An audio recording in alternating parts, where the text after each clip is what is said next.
Bienvenidas y bienvenidos a un nuevo análisis de Derecho Abstracto. Hola, ¿qué tal? Un gusto estar acá de nuevo. Y bueno, este no es un análisis cualquiera, ¿eh? Es uno muy especial. No para nada. Es el cierre de la primera temporada. Exacto, el último capítulo.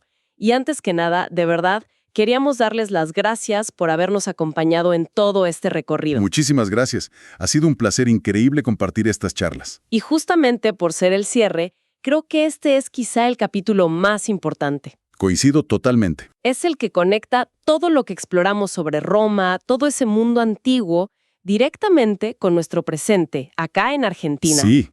La pregunta que vamos a intentar responder hoy es fascinante. ¿Cómo puede ser que las ideas de juristas que vivieron hace 2000 años sigan definiendo las reglas de nuestra sociedad? Hoy vamos a construir ese puente. Exactamente. Y no es una línea recta, ¿eh? Es más bien un viaje increíble a través de la historia. A ver, Veremos cómo un tesoro jurídico fue guardado, casi se pierde, se redescubre y finalmente cómo llegó a ser el cimiento de nuestro propio Código Civil. Es la historia de una herencia que sobrevivió a la caída de imperios. bueno, me encanta la idea. Entonces empecemos a desarmar esto. Para empezar, las fuentes nos llevan al siglo VI, a Constantinopla. Sí, El Imperio Romano de Occidente ya no existe, cayó.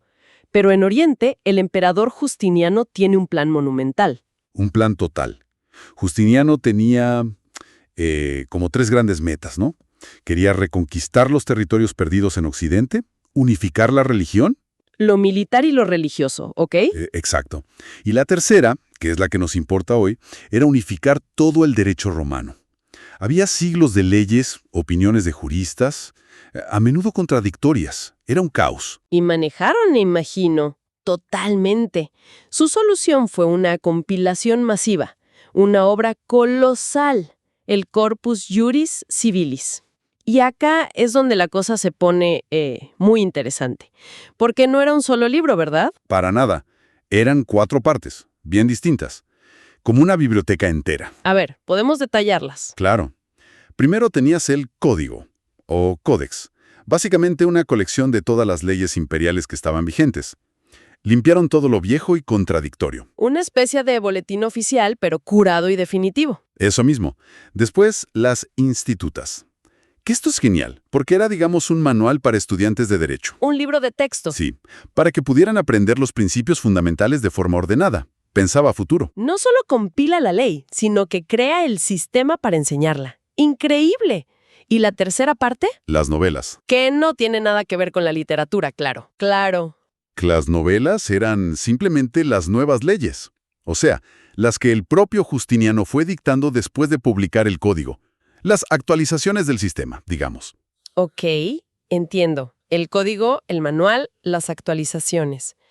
Pero falta la joya de la corona, ¿no? Falta la joya de la corona, el digesto. También llamado pandectas. El digesto, este es el nombre clave que aparece en todos lados. ¿Por qué es tan fundamental? Porque no contenía solo leyes, contenía algo mucho más valioso, la jurisprudencia, el por qué. Exacto. El pensamiento, los razonamientos y las opiniones de los juristas más grandes de la época clásica de Roma. Papiniano, Ulpiano, Gallo. Era el cerebro del derecho romano, no solo el qué, sino el por qué de las leyes. Justiniano, sin saberlo, creó una cápsula del tiempo con la sabiduría jurídica más sofisticada de su civilización. Tenemos entonces esta obra maestra, el Corpus Juris Civilis, creada en Oriente. Pero, ¿qué pasaba mientras tanto en Occidente, donde el imperio había colapsado? Y el derecho romano no desapareció del todo. Sobrevivió de una forma muy simplificada. ¿Cómo sería eso? En las llamadas leyes romano-bárbaras, como el breviario de Alarico. Los nuevos reyes crearon versiones muy básicas para sus súbditos romanos. Pero la obra compleja de Justiniano, y sobre todo el digesto, se perdió. Desapareció de Occidente por siglos. Se olvidó. Completamente. Hasta que ocurre algo que lo cambia todo. Un redescubrimiento casi de película. Precisamente. A finales del siglo XI, en Bolonia, Italia, aparece un manuscrito del digesto. Y este evento es una chispa. Es la chispa que enciende una revolución intelectual. ¿Tanto así? A tal punto que en torno a este texto redescubierto nace la primera universidad moderna, la de Bolonia. Mirá vos, la universidad como institución nace del estudio de un texto jurídico romano perdido. Exacto. Un grupo de estudiosos que conocemos como los glosadores, con figuras como Irnerio a la cabeza, empiezan a estudiarlo de una manera científica. ¿Y cómo lo estudiaban? ¿Cuál era su método? Porque imagino que no era un texto fácil de abordar después de 500 años. Para nada. Su método era la glosa. Y era muy literal, ¿eh? Hacían anotaciones en los márgenes y entre las líneas del texto del digesto. Como hacemos hoy con los apuntes para entender algo complejo. Es una analogía perfecta. Explicaban palabras, aclaraban conceptos, hacían referencias a otras partes de la obra para mostrar la coherencia. Le devolvían la vida, básicamente. Lo resucitaron.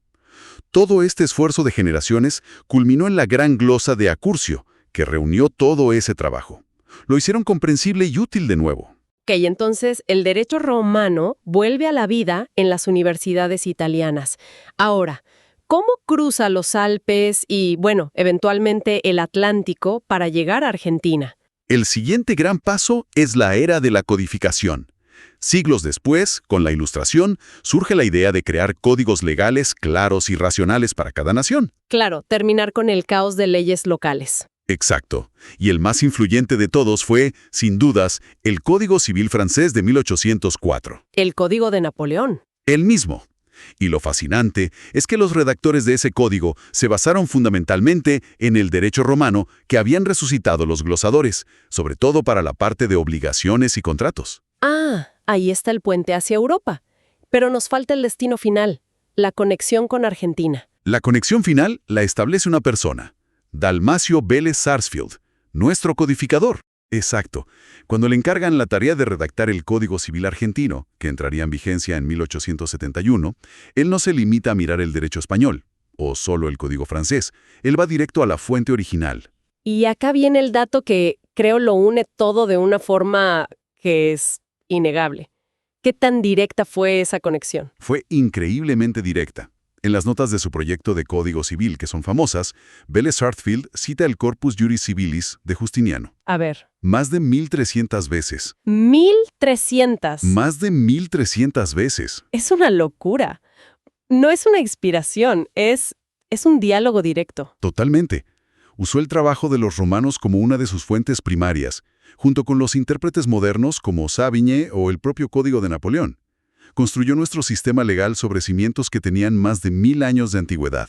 Entonces, para cerrar el círculo, ¿qué significa todo esto? Significa que el viaje que empezamos hoy termina en nuestra propia biblioteca, en las leyes que nos rigen. Podemos resumirlo, si te parece, en 3 hitos infaltables. El resumen infaltable, me encanta. A ver. El cofre de Justiniano, su Corpus Juris Civilis, que actuó como un cofre del tesoro para preservar la sabiduría jurídica de Roma, con el digesto como su joya principal. El momento de la preservación. El resurgimiento en Bolonia, el redescubrimiento de ese tesoro y el estudio intenso de los glosadores que lo devolvieron a la vida intelectual de Europa. El momento en que el tesoro vuelve a brillar. La recepción por Vélez Sarsfield. El momento en que ese legado milenario se convierte, de manera directa y explícita, con esas 1.300 citas como prueba, en la columna vertebral del derecho civil argentino. Ha sido un viaje increíble, de verdad. Una vez más, gracias por habernos acompañado en esta primera temporada de Derecho Abstracto. Y como pensamiento final, para cerrar, dejamos esta idea. El derecho que nos rige a diario no es algo nuevo o puramente local. Es, en muchos sentidos, una conversación que atraviesa los siglos. Una conversación larguísima. Larguísima. La próxima vez que alguien se enfrente a un contrato o una cuestión de propiedad, podría preguntarse, ¿qué parte de esta solución se pensó por primera vez en una calle de la antigua Roma? Es fascinante pensarlo.